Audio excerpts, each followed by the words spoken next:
Bro IPL எடுத்துக்கு பல பேர் சொல்லிட்டீங்க. இதோ உங்களுக்காக நான் எம்ஐஏ, நான் RCB, CSK bowling, RCB batting.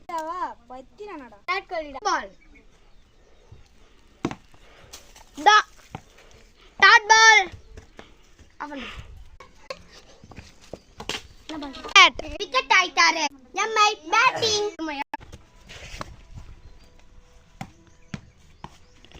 இது ஒரு டாட் பால். Wide ball. நான் டாட் போறோம். No ball. அவுடா 2 ரன்ஸ். பால்.